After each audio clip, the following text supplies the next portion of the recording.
Olá, best-sellers! Tudo bem com vocês? Hoje a gente vai receber aqui uma convidada que eu conheço não posso dizer de longa data, mas eu já a conheço há um tempinho. E uma pessoa que já trabalhei o livro dela, maravilhosa, um livro incrível. Ela que é psicopedagoga, especialista em aba, neuropsicóloga e psicóloga. Viviane Alexandre Rufino, seja bem-vinda a essa casa que é sua. Obrigada, Carol. Muito obrigada mesmo. Agradeço muito a oportunidade, né? E muita gratidão mesmo. Que bom, é muito bom receber você aqui. E Uhum. vocês que estão aí em casa, né? Que souberem de alguém que precisa ouvir sobre psicopedagogia, sobre aba, sobre neurodivergência, que a Viviane entende muito sobre isso. Então, compartilha esse vídeo, clica aqui no sininho para não perder nenhum conteúdo, porque tá só com conteúdo incrível esse canal. E não esquece de seguir a gente, né? Porque tudo que é bom a gente acompanha. Não é verdade, Viviane? Exatamente, com certeza. Olha, a gente chega aqui, a gente começa a analisar os nossos convidados, né? Uhum. Um convidado mais maravilhoso do que o outro. E é um prazer incrível receber você aqui nessa casa. Muito obrigada, agradeço mesmo. Seja muito bem-vinda. Agora conta pra mim, qual foi aquele livro que mudou a tua vida? Olha, o livro que mudou minha vida, como a minha base, a primeira graduação foi pedagogia. Então, tudo que falava a respeito do desenvolvimento sempre me chamou a atenção. Aí nasceu a vontade de estudar um dia psicologia, mas isso lá atrás, né? E nunca imaginava escrever um livro. Foi a possibilidade de eu trabalhar como na Fundação Casa, na área de segurança pública, e eu entrei inicialmente como auxiliar de escritório, depois eu prestei outro concurso, trabalhando diretamente com as adolescentes. E eu sempre levei muita literatura, mesmo não trabalhando na área pedagógica, né, para as meninas, que eu trabalhei mais tempo com gênero feminino. E teve uma situação de uma adolescente que passava por umas questões emocionais, e ela um dia viu eu escrevendo em braille, que nós tivemos na faculdade, a graduação, a especialização em braille em Libras. E ela se interessou. E ela perguntou se eu poderia ensinar para as meninas. E aí eu conversei com o diretor, com todo o setor técnico, e eles autorizaram. Como era próximo a 8 de março, as meninas aprenderam a escrever em braille, reproduziram poemas da Cecília Meirelles. E eu levei essas atividades para a faculdade, onde a minha professora, também deficiente visual, corrigiu todas as atividades com mensagens de carinho para elas. E elas não acreditavam que, como nessa situação, né, de internação, de reclusão, elas não se veem mais vistas pela sociedade, né? E aí foi uma forma de levar a capacidade dela para fora. E mediante a isso, e foi um sucesso, depois nós aprendemos Libras juntas, porque a ideia era o quê? Era valorizar os 5 sentidos, para compreender o porquê do adolescente, com os 5 sentidos, ele entra no ato infracional, né? Considerando todo o contexto familiar, que vem todo de uma cultura, enfim. Deu super certo. E aí eu falei para elas que ia escrever um livro, isso há 20 anos atrás. E então eu resolvi escrever o livro contando toda essa trajetória e e eu não queria falar sobre o tempo da internação, eu queria falar que essas jovens e os rapazes também, né, antes do ato infracional são pessoas, né, que é difícil ver uma classificação de que a pessoa ela já nasce infrator. E elas não acreditaram. E realmente, quando foi lançado o livro, elas já são mulheres hoje adultas, já são algumas casadas, outras estão muito bem profissionalmente. Uma delas veio no lançamento e foi uma forma de citar o nome delas como pseudônimos, como flores, como um jardim mesmo, né? Enclausurado. E está sendo um sucesso, assim, eu estou passando a mensagem. Coloquei o nome de todos os servidores que eu trabalhei durante 27 anos. E uma forma de homenageá-los também, que nós ficamos numa situação de exclusão, né? Nós não temos, na verdade, uma profissão. Agente de apoio socioeducativo não é uma nomenclatura de uma profissão. Então, nós não somos nem carcereiros e nem somos agente de segurança, né? E colocar o nome das meninas e eternizar essas histórias que elas gostaram muito e eu passo uma mensagem não só para pais como educadores de como olhar o adolescente de uma forma diferente, com uma outra conexão, entendeu? É interessante essa questão porque quando eu, né, revisei o seu livro, eu fiquei analisando isso, né? E é uma coisa que a sociedade não vê mais esses adolescentes como pessoas, Uhum, vê como sim. trombadinha, né? Que tá ali porque não tem vergonha na cara, porque Uhum, aí você fala que o problema é a educação do país, fala que, tá arrumando desculpa, porque eu também não tive acesso à educação e não uhum, fui para esse lado. sim. Mas a vida realmente é feita de escolhas. Talvez eles fizeram uma escolha, mas Hum, quantas escolhas erradas a gente não faz na vida e se arrepende amargamente uhum, delas, verdade. não é? Uhum. E tanto que eu também sou da periferia, né? Eu me via nessas meninas também, que eu sou da periferia, eu sou filha de mãe solo, mas como você disse, eu tive outras oportunidades e alguns tiveram depois dessa passagem também, né? Mas que, infelizmente, querendo ou não, nós viemos de uma base e o nosso construto familiar é muito importante na nossa formação, no desenvolvimento do caráter, inclusive do ser humano, né? Uhum. Interessante. E para vocês, gente, que não conhecem o livro da Viviane, é esse aqui, A Adolescência como você nunca viu. E tem, assim, histórias maravilhosas de meninas que superaram, porque a gente não é apenas um número, né? Ninguém é apenas um número. Todos são pessoas, seres humanos, vidas, Uhum, famílias, sim. né? E a Viviane, ela explora muito bem isso no livro dela. E eu fiquei, assim, apaixonada e extasiada com a história. Foi muito bom trabalhar esse livro. E também, você também é especialista em neurodivergência, né? Você Sim. me contou ali que você também trabalha com essa área e você também é especialista em aba. Conta pra gente o que que é aba, Uhum. pra quem não sabe, e também fala um pouquinho sobre a neurodivergência. Uhum. Algumas pessoas perguntam realmente como que você foi para esse caminho, trabalhando na área de segurança, poderia ser professora, poderia dar aula, né? E eu trabalhando na fundação, eu tinha necessidade, teve um momento que ficou muito pequeno para mim, eu sempre gostei muito de estudar. A minha mãe sempre incentivou o estudo, eu sou filha única, né, de mãe solo, ela era semi-analfabeta, e eu peguei o gosto para estudar, enfim. E aí depois meu casamento durou 15 anos, né? E eu me apaixonei de novo. Eu digo que quando o amor é muito grande, ele vira uma semente. E dessa semente veio o Thomas, né? No meu segundo casamento. Que eu tenho 4 filhos e o Thomas é o quarto filho. E eu tinha percebido algo diferente quando ele nasceu, assim, no semblante, né? Mediante aos estudos, assim, um pouco de conhecimento que a gente tem. Mas tudo bem, até por conta da minha idade. Depois nós fomos entender que na família do meu esposo, grande parte tem o TEA, né? Mas eu não sabia, eu não tinha percebido ainda. Bom, enfim.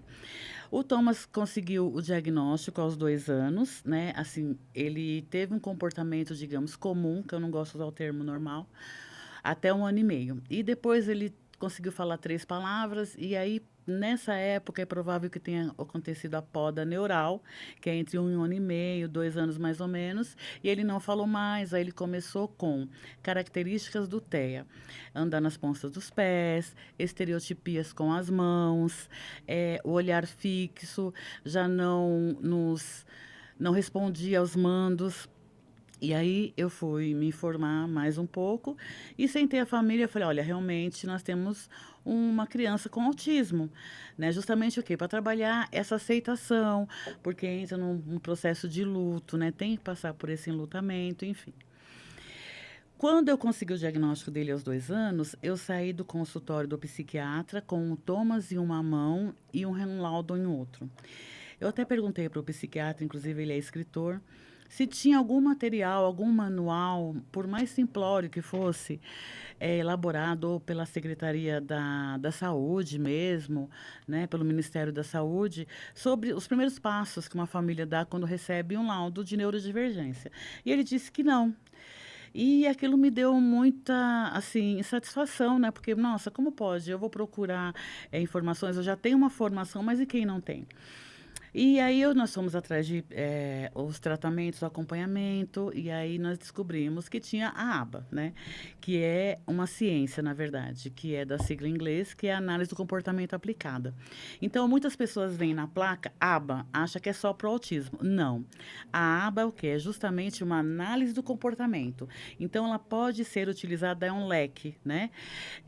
Vem de estudos desde Skinner, de Pavlov, que fez a primeira experiência com os cães, do comportamento, do condicionamento. Então, a aba ela pode ser usada o quê? Em vícios como nicotina, álcool, para perda de peso, para esquecer um relacionamento. É justamente o quê? Nós fazemos uma análise comportamental de cada comportamento do ser humano. E foi comprovado, né, em mais ou menos, em 1911, fez um estudo com as crianças e funcionou, é a repetição e o condicionamento. Aí algumas pessoas dizem assim, ai, mas parece que a criança é um robô, parece muito mecânica. Não é. Tem um lado afetivo, tem um lado naturalista, porque cada ser humano ele é único. Né? E aí eu falei, bom, então vamos estudar a aba. E o Thomas começou a ser atendido nas clínicas, e aí eu fui me aprofundando, porque o que acontece, Carol, quando os pais pegam um laudo, eles se sentem tão perdidos que eles acessam a internet procurando várias respostas. E vem muitos termos técnicos, dando uma angústia nesses pais.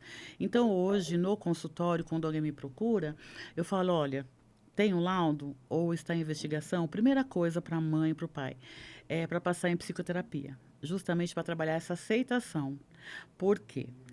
A família sai desesperada em busca de tratamento, e a gente entende a angústia porque a gente quer ver resultado. E quanto mais precoce essa criança for atendida, maior a chance dela se desenvolver. Mas a mãe acaba esquecendo dela, às vezes não tem uma rede de apoio, que é a família, é o pai, depois vem os avós, às vezes os tios, que ajudam muito, às vezes a mãe é sozinha.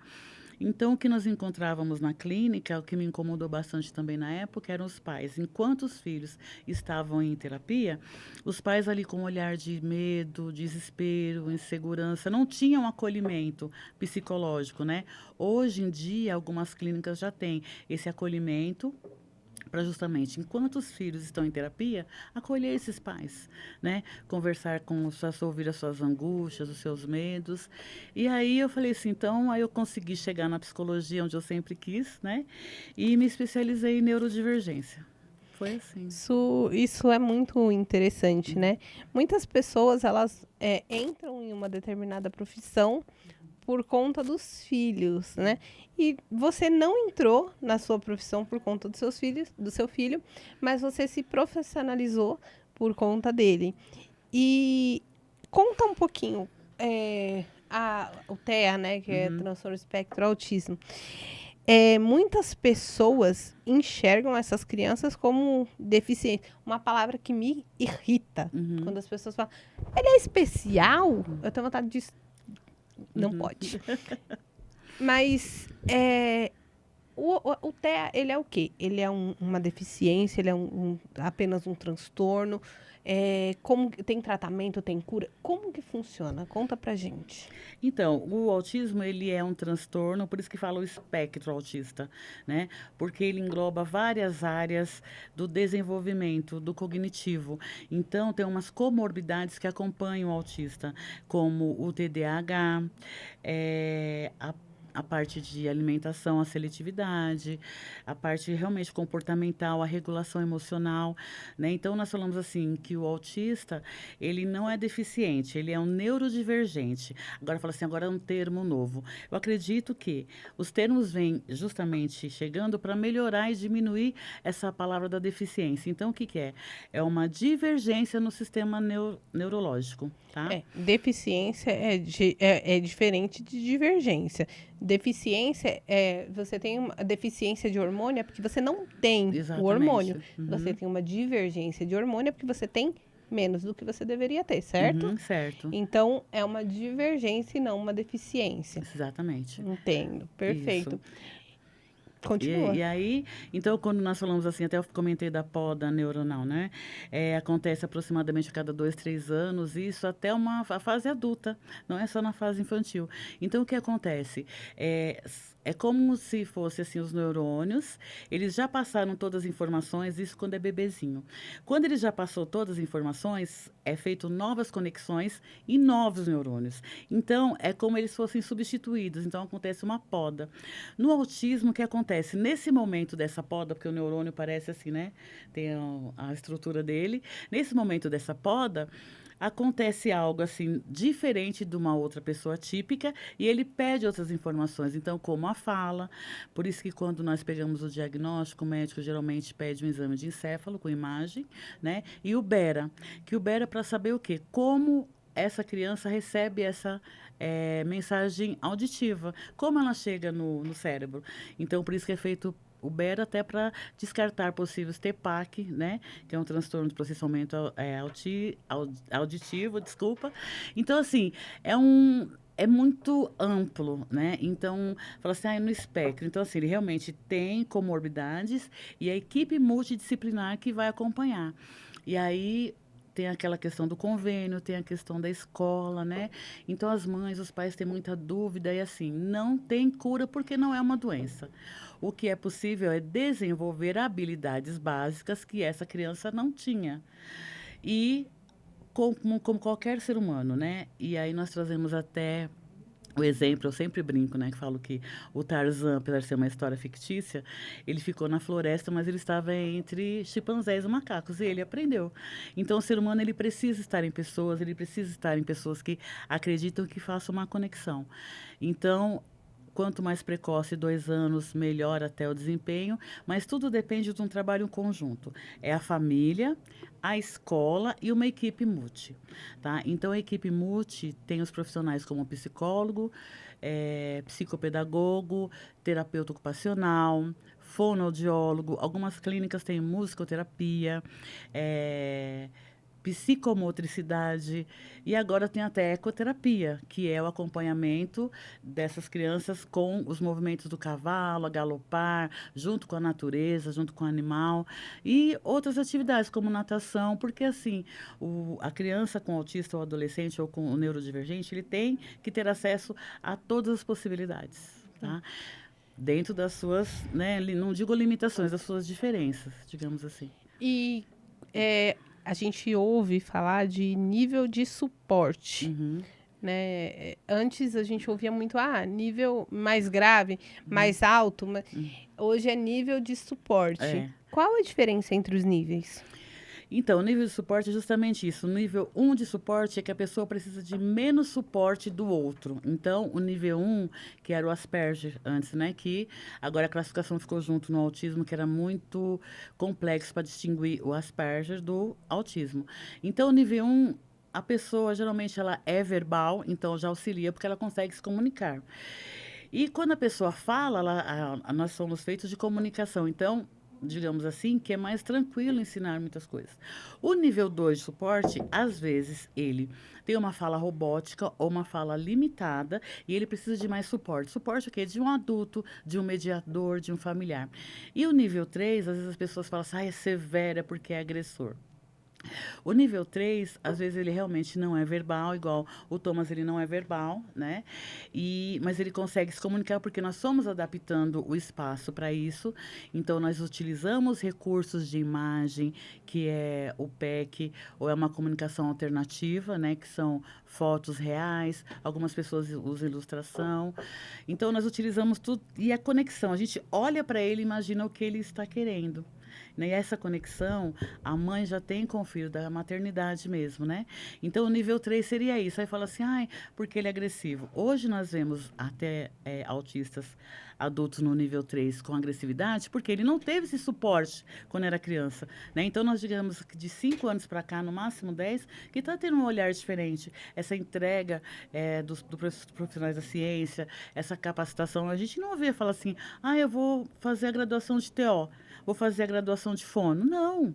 Né? Hoje, tem até mais instituições de ensino que estão tendo esses cursos que antes não tinha, de tanta procura. E também, né, que nem eu, na minha época, se era autista não verbal, nem existia isso daí.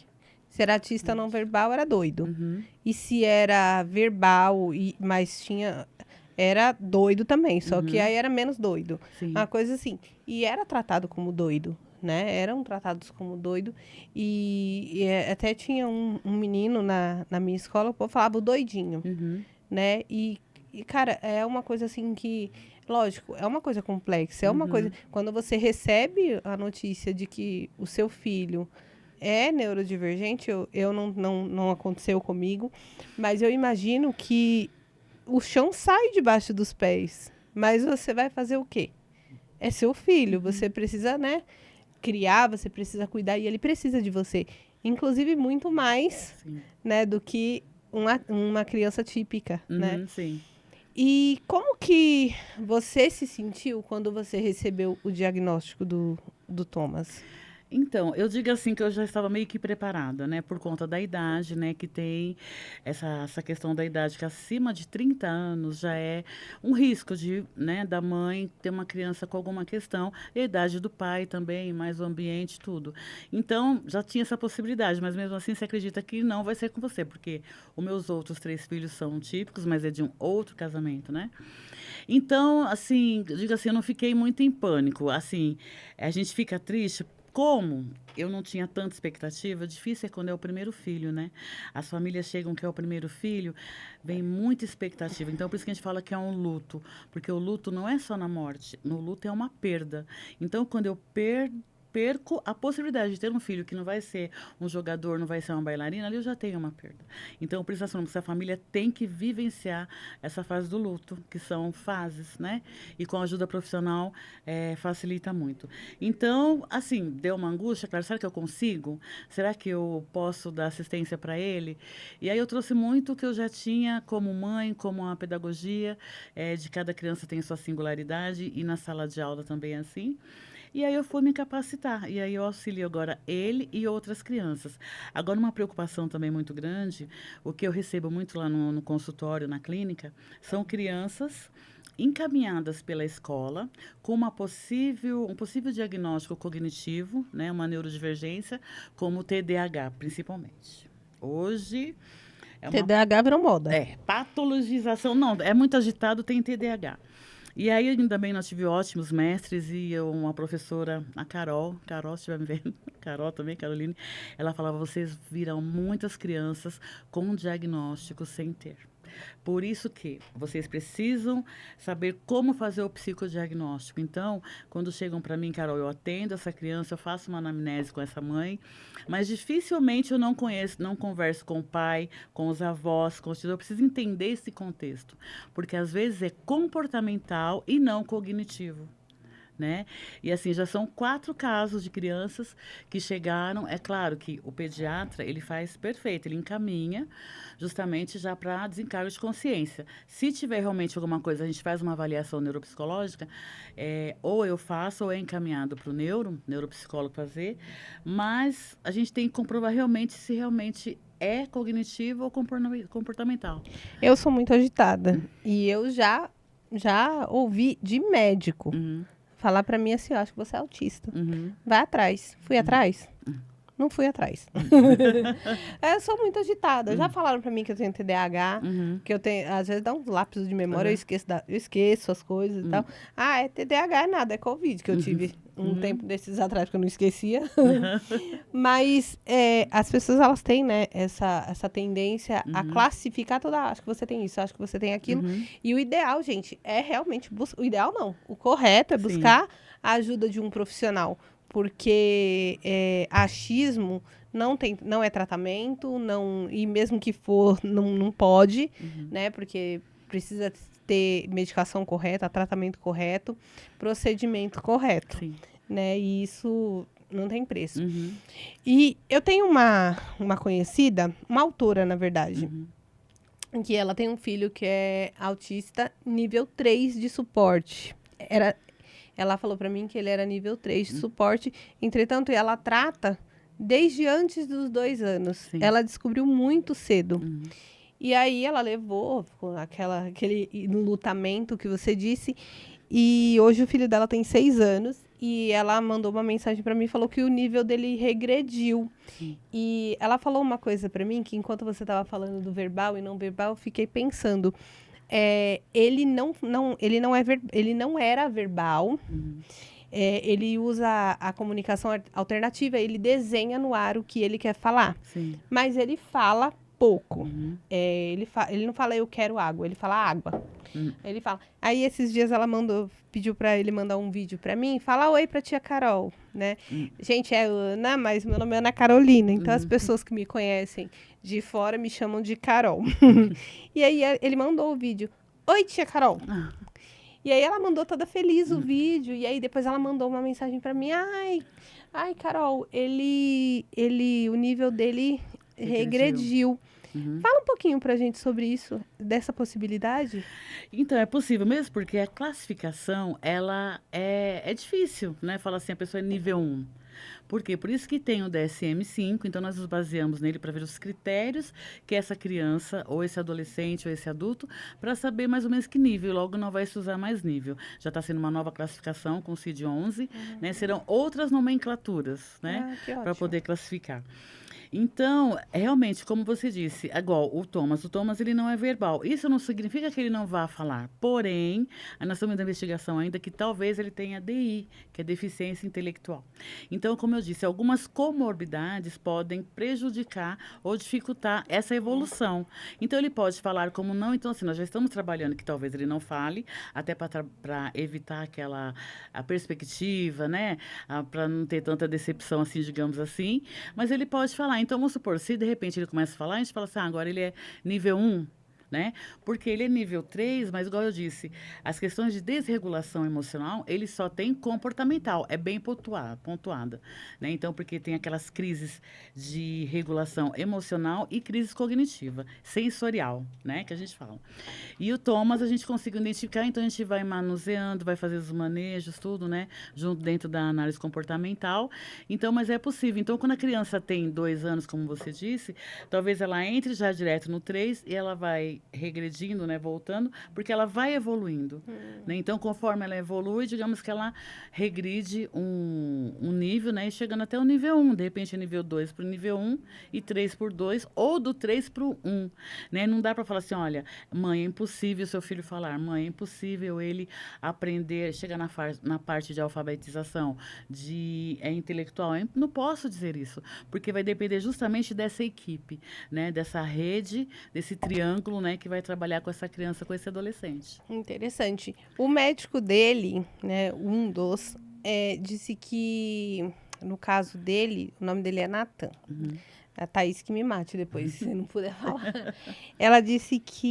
O médico disse que o Nathan, ele acha desnecessário falar. É tipo, como se ele falasse assim, eu vou falar pra quê? Entendeu? Ela disse que o pensamento dele é esse. Ele acha desnecessário falar. Assim como também eu ouvi já dizer que o autista, ele não entende figura de linguagem. Eu vou fazer um pé de meia. Ele não entende o significado disso. Né? É interessante isso né, essas coisas. Ele achar desnecessário falar, não entender figura de linguagem. Fala um pouquinho sobre isso pra gente. Eu entendi. E até eu falo também, né, assim, olha, o meu sonho, porque assim, nós desejamos o quê? Nós precisamos que os nossos filhos sejam autônomos. Por quê? Pela lei natural da vida, nós não vamos ficar aqui para sempre. E é bem provável que nós, né, partimos antes deles. Então, eu sempre converso em casa. Se o Thomas não for verbal, mas ele conseguir viver sozinho, ou ter uma autonomia de conseguir recursos trabalhando sem falar, tá tudo bem.